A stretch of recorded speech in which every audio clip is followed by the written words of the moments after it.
Martin commission ವಿವಾದ, AP Arjun ಸುದ್ದಿಗೋಷ್ಠಿಯಲ್ಲಿ ಹಿರಿಯ ವಕೀಲರು ಆದ ಶಂಕರಪ್ಪ ಕೂಡ ಭಾಗಿ. ಎಪಿ ಅರ್ಜುನ್ ಪರ ವಕೀಲರು ಸುದ್ದಿಗೋಷ್ಠಿ ಕರೆದ ಉದ್ದೇಶ ಕ್ಲಾರಿಟಿ ಕೊಡ್ಲಿಕ್ಕೆ. ನಿರ್ದೇಶಕ ಎಪಿ ಅರ್ಜುನ್ ಹೇಳಿಕೆ, ಅರ್ಜುನ್ ಅರೆಸ್ಟ್ ಆಗ್ತಾರಾ ಅನ್ನೋ ಸುದ್ದಿ ಬರ್ತಾ ಇದೆ ಖಾಸಗಿ ಚಾನೆಲ್ನಲ್ಲಿ. ಕೆಲವು ವೆಬ್ಸೈಟ್ನಲ್ಲಿ ನನ್ನ ಬಗ್ಗೆ ಕೆಟ್ಟದಾಗಿ ಬರೆದಿದ್ದಾರೆ. ಕಮಿಷನ್ ಆರೋಪ ಹೊರಿಸಿ ಅವಾಚ್ಯ ಶಬ್ದಗಳಿಂದ ನಿಂದಿಸೋ ಕೆಲಸ ಮಾಡಿದ್ದಾರೆ. ನಾನು ಯಾವ ಕಮಿಷನ್ ಪಡೆದಿಲ್ಲ. ಅಷ್ಟಕ್ಕೂ ಎಫ್ಐಆರ್ನಲ್ಲಿ ನನ್ನ ಹೆಸರಿಲ್ಲ. ಬಸವೇಶ್ವರ ನಗರ ಪೊಲೀಸರು ಸ್ಟೇಷನ್ಗೆ ನನ್ನ ಕರೆದು ವಿಚಾರಣೆ ಮಾಡಿದ್ದು ಸತ್ಯ ರೆಡ್ಡಿ ಮತ್ತು ಸುನಿಲ್ ರೆಡ್ಡಿ ಅನ್ನೋರು ಮಾರ್ಟಿನ್ ಸಿನಿಮಾಗೆ ಕೆಲಸ ಮಾಡಿದ್ರು. ಹಣ ಪಡೆದು ಅರ್ಧಕ್ಕೆ ಸಿಜಿ ಮತ್ತು ವಿಎಫೆಕ್ಟ್ ಕೆಲಸ ನಿಲ್ಲಿಸಿ ತಲೆಮರೆಸಿಕೊಂಡಿದ್ರು. ಸಂಬಂಧ ನಿರ್ಮಾಪಕರು ಸತ್ಯ ರೆಡ್ಡಿ ಹಾಗೂ ಸುನಿಲ್ ರೆಡ್ಡಿ ವಿರುದ್ಧ ಕಂಪ್ಲೇಂಟ್ ಕೂಡ ದಾಖಲಿಸಿದ್ರು. ಪೊಲೀಸರು ತನಿಖೆ ನಡೆಸಿ ಸತ್ಯ ರೆಡ್ಡಿ ಹಾಗೂ ಸುನಿಲ್ ರೆಡ್ಡಿನ ಬಂಧಿಸಿದ್ದಾರೆ. ಸತ್ಯ ರೆಡ್ಡಿ ಹಾಗೂ ಸುನಿಲ್ ರೆಡ್ಡಿ ಅನ್ನೋರು ಕಮಿಷನ್ ಆರೋಪ ಮಾಡುತ್ತಿದ್ದಾರೆ. ಈ ಬಗ್ಗೆ ಕ್ಲಾರಿಟಿ ಕೊಡಿ ಅಂತ ಪೊಲೀಸರು ಕೂಡ ನನ್ನ ಕರೆಸಿದ್ರು. ನಾನು ತನಿಖೆಗೆ ಸಹಕರಿಸಿದ್ದೀನಿ. ಮಾರ್ಟಿನ್ ಸಿನಿಮಾದ ನಿರ್ಮಾಪಕ ಉದಯ್ ಕೆ ಮೆಹ್ತಾ, ಅಸೋಸಿಯೇಟ್ ಸ್ವಾಮಿ ಡಿಜಿಟಲ್ ಟೆರೇನ್ ಸಂಸ್ಥೆಗೆ ಸಂಬಂಧಪಟ್ಟ ಇಬ್ಬರು ವ್ಯಕ್ತಿಗಳನ್ನ ಪೊಲೀಸರು ಕರೆದು ವಿಚಾರಣೆ ಮಾಡಿದ್ದಾರೆ. ನನ್ನ ಮೇಲೆ ಬಂದಿರೋ 50 ಲಕ್ಷ ಕಮಿಷನ್ ಆರೋಪ ಶುದ್ಧ ಸುಳ್ಳು. ನಿರ್ದೇಶಕ ಎಪಿ ಅರ್ಜುನ್ ಸ್ಪಷ್ಟಪಡಿಸಿದ್ದಾರೆ ಸುದ್ದಿಗೋಷ್ಠಿಯಲ್ಲಿ. ನಿರ್ಮಾಪಕರ ಜೊತೆ ಸಣ್ಣ ಪುಟ್ಟ ಮನಸ್ತಾಪ ಇರೋದು ನಿಜ, ಆದ್ರೆ ಮಾರ್ಟಿನ್ ಮೇಲೆ ಯಾವುದೇ ಪರಿಣಾಮ ಬೀರಲ್ಲ. ಸಿನಿಮಾ ಕೆಲಸ ನಡೀತಾ ಇದೆ, ಟ್ರೇಲರ್ ರೆಡಿ ಆಗಿದೆ. ಆಗಸ್ಟ್ 5ಕ್ಕೆ ಮುಂಬೈನಲ್ಲಿ ಇಂಟರ್ನ್ಯಾಷನಲ್ ಪ್ರೆಸ್ ಮೀಟ್ ನಡೆಯುತ್ತೆ. ಅಕ್ಟೋಬರ್ 11ರಂದು ಸಿನಿಮಾ ರಿಲೀಸ್ ಆಗುತ್ತೆ. ಯಾವುದೇ ಡೌಟ್ ಬೇಡ ಅಂತ ಹೇಳಿಕೆ ಕೊಟ್ಟಿದ್ದಾರೆ. ಇನ್ನೊಂದೇನಂದ್ರೆ ನಮ್ಮ ಸಿನಿಮಾದಲ್ಲಿ ಎಲ್ಲರೂ ಕೆಲಸ ಮಾಡ್ತಾ ಇರೋದು ಒಂದೇ ಏನಂತಂದ್ರೆ ತುಂಬಾ ದೊಡ್ಡ ಬಜೆಟ್ ಸಿನಿಮಾ ಆಗಿರೋದ್ರಿಂದ ನಾನ್ ಕೆಲಸ ಮಾಡ್ತಾ ಇದೀನಿ, ನಾನು ಪ್ರೊಡ್ಯೂಸರ್ ಕೆಲಸ ಮಾಡ್ತಾ ಇದ್ದಾರೆ, ನಾನು ಹೀರೋ ಕೆಲಸ ಮಾಡಿ ಎಲ್ಲರೂ ಕೆಲಸ ಮಾಡ್ತಾ ಇದೀವಿ. ಎಲ್ಲರೂ ಕೆಲಸ ಮಾಡಿ ಯಾವ್ದೋ ಒಂದು ಸಿನಿಮಾ, ಯಾಕೆಂದ್ರೆ ಎಲ್ರಿಗೂ ಒಂದು ಪ್ರೀತಿ ಇದೆ. ಮತ್ತೆ ಇಡೀ ಎಂಟೈರ್ ಇಂಡಿಯಾದಲ್ಲಿ ಮಾರ್ಟಿನ್ ಅನ್ನೋ ಒಂದು ಸಿನಿಮಾ ದೊಡ್ಡದಾಗಿ ಬರ್ತಾ ಇದೆ ಅಂತಂದಾಗ ಈ ತರದ್ದೆಲ್ಲ ಕೆಟ್ಟ ಸುದ್ದಿಗಳನ್ನ ಹಾಕಿ ನಮ್ಮನ್ನ ಯಾಕೆ ಒಂದು ಗೊಂದಲಕ್ಕೆ ಮಾಡಿ, ಇವತ್ತು ಆ 2 ಚಿತ್ರವಾಹಿನಿಯಲ್ಲಿ ಈ ನ್ಯೂಸ್ ಬರ್ಲಿಲ್ಲ ಅಂದಿದ್ರೆ ನಾನು ಈ ಪ್ರೆಸ್ ಮೀಟ್ ಕರೀತಾ ಇರ್ಲಿಲ್ಲ. ಅಂದ್ರೆ FIR ಅಲ್ಲಿ ಹೆಸರೇ ಇಲ್ಲದೇನೆ ಉದ್ದೇಶಪೂರ್ವಕವಾಗಿ ಮಾಡುವಂತದ್ದು ಏನಕ್ಕೆ ಸರ್? ಈಗ ಯಾಕಾಗಿರ್ಬೋದು ಹಾಗಾದ್ರೆ ನಿಮ್ ತಂಡದಿಂದ ಅದನ್ನ ನ್ಯೂಸ್ ಮಾಡಿದಾರಲ್ಲ ಅವ್ರನ್ನೇ ಕೇಳ್ಬೇಕು ನಾನು. ಅಲ್ಲ, ಈಗ ನಿಮ್ಮ ಯಾಕೆಂತಂದ್ರೆ ನಾನೇನ್ ಹೇಳ್ತಾ ಇದೀನಿ ಅಂತಂದ್ರೆ 2 ಚಾನಲ್ ನ ಬಿಟ್ಟು ಬೇರೆಯವರೆಲ್ಲರೂ ನನಗೆ ಕಾಲ್ ಮಾಡಿದ್ದಾರೆ. ನಾನೇನ್ ಒಂದೇ ಮಾತು ಹೇಳಿದ್ದು, ಕಂಪ್ಲೇಂಟ್ ಕೊಟ್ಟಿದಾರ ನನ್ನ ಬಗ್ಗೆ ಯಾರಾದ್ರೂ ಮಾಡಿ ನ್ಯೂಸ್ ಮಾಡಿ, ಇಲ್ಲ FIR ಅಲ್ಲಿ ನನ್ನ ಹೆಸರಿದ್ಯಾ ನ್ಯೂಸ್ ಮಾಡಿ, ಇಲ್ಲ at least Basaveshwara Nagar police station ತುಂಬಾ ದೂರ ಏನಿಲ್ವಲ್ಲ, ಹೋಗಲ್ಲಿ ಕೇಳ್ಬೋದಲ್ಲ ಏನ್ ನಡೆದಿದೆ, ಏನಾಗಿದೆ, ಇದರಲ್ಲಿ ಒರಿಜಿನಾಲಿಟಿ ಏನು, ದುಡ್ಡು ತಗೊಂಡಿರೋರು ಯಾರು, ತಗೊಳ್ದೇ ಇರೋರು ಯಾರು ಅಂತ ಗೊತ್ತಿರುತ್ತಲ್ಲ. ಯಾರು ನಮ್ಮನ್ನ ಎನ್ಕ್ವೈರಿ ಮಾಡದಂತ ಎಲ್ಲಾರನ್ನ ಯಾರನ್ನ ಕರೆದು ಎನ್ಕ್ವೈರಿ ಮಾಡಿದ್ರು ಅವ್ರಿಗೆ ಗೊತ್ತಿದೆ ಅಲ್ವಾ. ಸತ್ಯದಿಂದ ಯಾರನ್ನು ಸುಳ್ಳೇಳಿ ಯಾರು ತಪ್ಪಿಸ್ಕೊಂಡು ಹೋಗಕ್ಕಾಗಲ್ಲ, ಕಾನೂನು ಎಲ್ಲರಿಗೂ ಇದೆ ಅಲ್ಲ.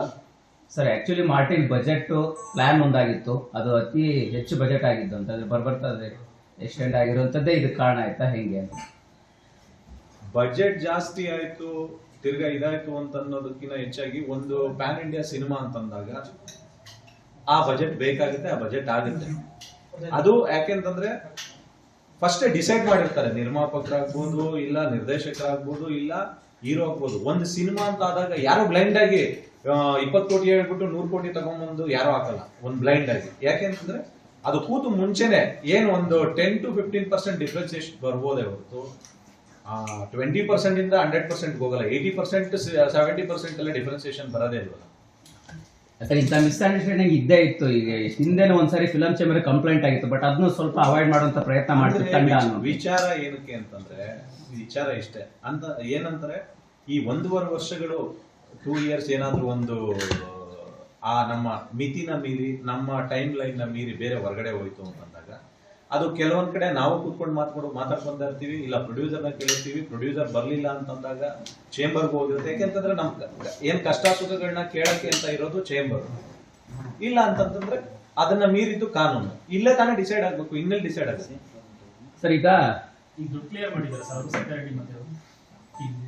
ಸತ್ಯ ರೆಡ್ಡಿ ಮಾಡಿಲ್ಲ, ಸುನಿಲ್ ರೆಡ್ಡಿ ಅನ್ನೋ ತಗೊಂಡಿರೋ ದುಡ್ಡು ಕ್ಲಿಯರ್ ಮಾಡಿ. ಸರ್ ನಿಮ್ ಟೀಮ್ ಅಲ್ಲಿ ಯಾರಾದ್ರೂ ತಗೊಂಡಿದ್ದಾರೆ ಸರ್? ಕಮಿಷನ್ ತಗೊಂಡಿರೋದು ನೀವಂತೂ ತಗೊಂಡಿಲ್ಲ ಹೇಳ್ತಾ ಇದೀರಾ. ನಿಮ್ ಟೀಮ್ ಅಲ್ಲಿ ಎಡಿಟರ್ ಮೇಲೆ ಮತ್ತೆ ಸಿನಿಮಾಟೋಗ್ರಫರ್ ಮೇಲೆ ಯಾರ್ಯಾರ ಮೇಲೆ ಆರೋಪ ಇದೆ, ಐಫೋನ್ ತಗೊಂಡಿದ್ರು ಅನ್ನೋಂಥದ್ದು ಇದೆ. ಸೊ ಅದೆಲ್ಲ ನನಗೆ ಗೊತ್ತಿಲ್ಲ. ಅಲ್ಲ, ಇನ್ವೆಸ್ಟಿಗೇಷನ್ ಅಲ್ಲಿ ಯಾರ್ಯಾರು ಸಹಕರಿಸಿದ್ರು? ಇಲ್ಲ, ನನ್ನ ಇನ್ವೆಸ್ಟಿಗೇಷನ್ ನಾನು ಹೋಗಿ ಇನ್ವೆಸ್ಟಿಗೇಷನ್ ಅನ್ನೋದಕ್ಕಿಂತ ಹೆಚ್ಚಾಗಿ ನಮ್ಮನ್ನ ಕರೆದು ನಿರೂಪಣೆ ಕೇಳಿದ್ದಾರೆ, ನಿಮ್ಮ ಸ್ಟೇಟ್ಮೆಂಟ್ ಕೊಡಿ ಅನ್ನೋದಷ್ಟೇ. ನಾಟ್ ಇನ್ವೆಸ್ಟಿಗೇಷನ್ ಅಂದ್ರೆ ಏನೋ ಕರ್ಕೊಂಡು ಹೋದ್ರು ಕೂಡ ಈ ತರದ್ದೆಲ್ಲ ಅಲ್ಲ. ನಿಮ್ಮ ಇದ್ರಲ್ಲಿ ಕೆಲಸ ಮಾಡ್ತಾ ಇದ್ದಂತೆ ನಿಮ್ ಸ್ಟೇಟ್ಮೆಂಟ್ ಏನಿದೆ ಕೊಡಿ. ನಾನು ಹೇಳಿಕೆ ಕೇಳಿದ್ರೆ ನಾನು ಹೇಳಿಕೆ ಕೊಟ್ಟಿದ್ದೀನಿ. ತಿರ್ಗಾ ಏನಾದ್ರು ನೀವು ಕರೆದ್ರೆ ನಾನು ಬಂದು ಸಹಕರಿಸ್ತೀನಿ ಅಂತ ಹೇಳಿ.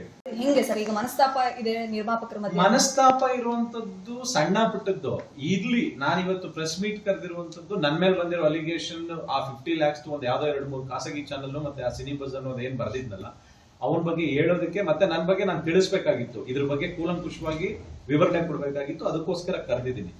ಬಟ್ ಅದನ್ನ ಮೀರಿ ಸಿನಿಮಾ ವಿಚಾರ ಅಂತ ಬಂದಾಗ ಎಲ್ಲಾ ಕೆಲಸಗಳು ನಡೀತಾ ಇದೆ. ಟ್ರೈಲರ್ ರೆಡಿ ಆಗಿದೆ, 29ಕ್ಕೆ ಆಗ್ಬೇಕಾಗಿತ್ತು ಟ್ರೈಲರ್ ಲಾಂಚ್. ಆ ಕಾರಣಾಂತರಗಳಿಂದ ಇಂಟರ್ನ್ಯಾಷನಲ್ ಪ್ರೆಸ್ ಮೀಟ್ ಆಗಿರೋದ್ರಿಂದ ಬೇರೆ ಕಡೆಯಿಂದ ಬರೋರ್ದು ವೀಸಾ ಅದೆಲ್ಲ ಪ್ರಾಬ್ಲಮ್ ಆಗಿದ್ರಿಂದ ಅದು 5th ಹೋಗಿದೆ. ಈ ಮಿಸ್ಅಂಡರ್ಸ್ಟ್ಯಾಂಡಿಂಗ್ ಇಂದಾನೆ ಆ ಮುಂಬೈ ಪ್ರೆಸ್ ಮೀಟ್ 29ಕ್ಕೆ ಇದ್ದಿದ್ದು 5ನೇ ತಾರೀಕು ಹೋಯ್ತಾ ಅನ್ನೋಂಥದ್ದು. ಅದೆಲ್ಲ ಸುಳ್ಳು. ಸಿನಿಮಾ ಅಂತ ಬಂದಾಗ ಸಿನಿಮಾ ಕೆಲಸ ನಡೀತಾನೆ ಇರುತ್ತೆ. ಅದನ್ನ ಬಿಟ್ಟು ಬದುಕು ಅಂತ ಬಂದಾಗ ಈಗ 1 ತಿಂಗಳು ದುಡ್ಡು ಕೊಟ್ರೆ ಕೆಲಸ ಕೊಟ್ಟಿಲ್ಲ ಅಂದ್ರೆ ಕೆಲಸ ಮಾಡ್ಬೋದು, 2 ತಿಂಗಳು. ಯಾಕೆಂತಂದ್ರೆ ಅಸಿಸ್ಟೆಂಟ್ ಡೈರೆಕ್ಟರ್, ಅಸೋಸಿಯೇಟ್ ತುಂಬಾ ಜನ ಯಾರ್ಯಾರು ಇರ್ತಾರಲ್ಲ, ಅವೆಲ್ಲ ನಡೀತಾನೆ ಇರುತ್ತೆ ಸಣ್ಣ ಪುಟ್ಟ. ಇದೊಂದು ಸಿನಿಮಾದಲ್ಲ, ತುಂಬಾ ಸಿನಿಮಾದಲ್ಲಿ ನಡೀತಾರೆ. ಸಿನಿಮಾ ಹೇಳಿ ಡೇಟಿಗೆ ಬರುತ್ತೆ ಸರ್? ಅಕ್ಟೋಬರ್ 100% ಅಕ್ಟೋಬರ್ 11 ಬರುತ್ತೆ.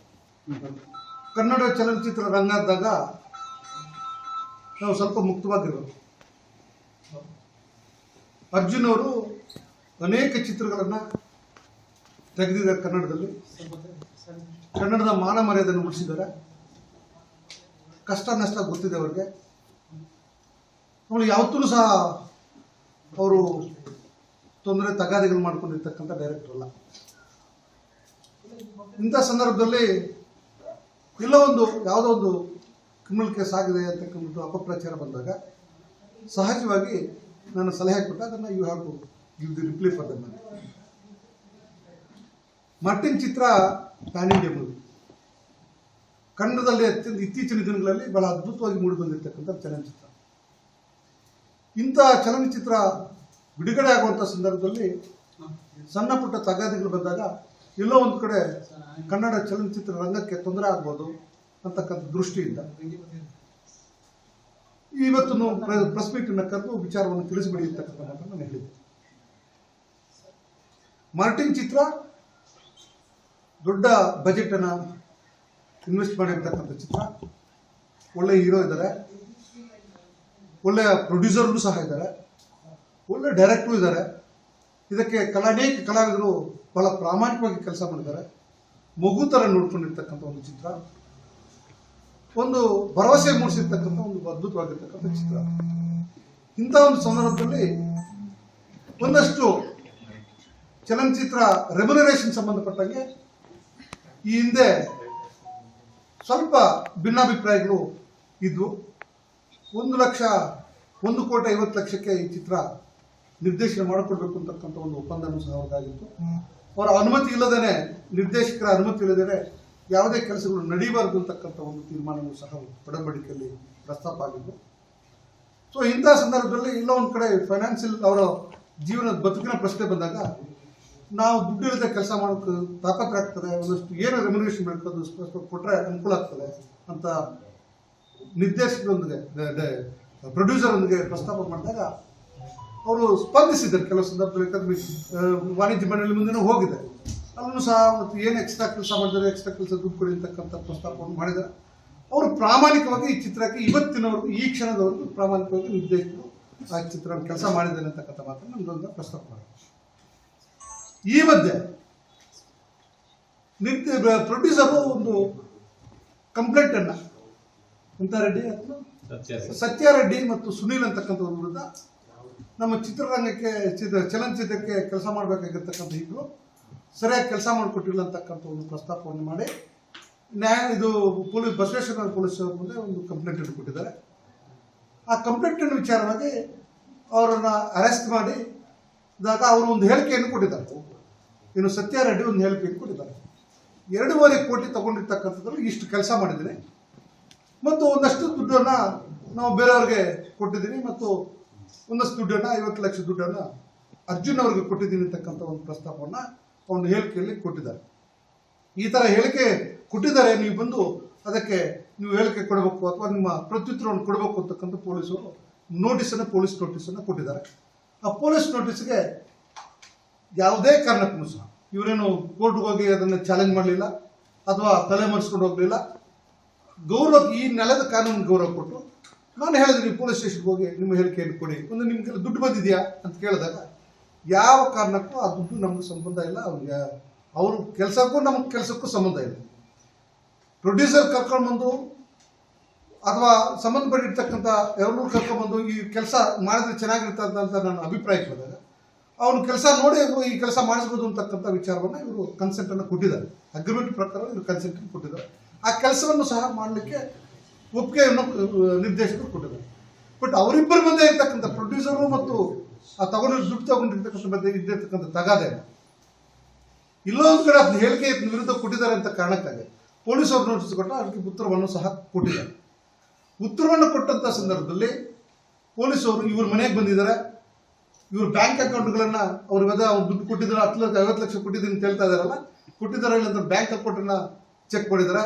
ಇವ್ರ ಬ್ಯಾಂಕ್ ಡೀಟೇಲನ್ನು ಸಹ ಅವ್ರಿಗೆ ಕೊಟ್ಟಿದ್ದಾರೆ, ಅವರ ತನಿಖೆಯನ್ನು ಸಹ ಮಾಡಿದ್ದಾರೆ, ಇವರು ಹೇಳಿಕೆಯನ್ನು ಸಹ ಕೊಟ್ಟಿದ್ದಾರೆ. ಅಂತಿಮವಾಗಿ ಇದು ಅರ್ಜುನ್ ಅವರು ಮತ್ತು ಅವನು ಕೊಟ್ಟಿರ್ತಕ್ಕಂಥದ್ದು ಯಾವುದೂ ಸಾಕ್ಷ್ಯಾಧಾರಗಳಿಲ್ಲ, ಸುಮ್ಮನೆ ದಾರಿ ಹೋಗಿ ಕೊಟ್ಟಿರ್ತಕ್ಕಂಥ ಹೇಳಿಕೆಗೆಲ್ಲ ಪೊಲೀಸರು ಫಿಕ್ಸ್ ಮಾಡ್ತಕ್ಕಂಥದ್ದು ಅವಶ್ಯಕತೆ ಇರೋದಿಲ್ಲ. ಸೊ ಅದಕ್ಕೆ ಯಾವುದೇ ರೀತಿಯ ಸಾಕ್ಷ್ಯಗಳು ದೊರೆತ ಇರೋದ್ರಿಂದ ನೀವು ನಿಮ್ಮ ಹೇಳಿಕೆಯನ್ನು ಕೊಟ್ಟು ಹೋಗಿ ಅಂತಕ್ಕಂಥ ಮಾತನ್ನು ಹೇಳಿದರೆ ಪೊಲೀಸರು 3 ನೋಟಿಸ್ಗಳನ್ನು ಕೊಟ್ಟಿದ್ದಾರೆ. 3 ನೋಟಿಸ್ಗೂ ಸಹ ಅವರು ಹೋಗಿ ಪ್ರಸ್ತಾಪ ಮಾಡಿ ಸ್ಟೇಷನ್ಗೆ ಬಂದಿದ್ದಾರೆ. ಕ್ಷಣ ಕ್ಷಣದ ಸುದ್ದಿಗಾಗಿ news 81 Kannada YouTube channel subscribe ಮಾಡಿ. ಹೊಸ ಸುದ್ದಿಗಳ ನೋಟಿಫಿಕೇಶನ್ಗಾಗಿ ಬೆಲ್ ಐಕಾನ್ ಕ್ಲಿಕ್ ಮಾಡಿ.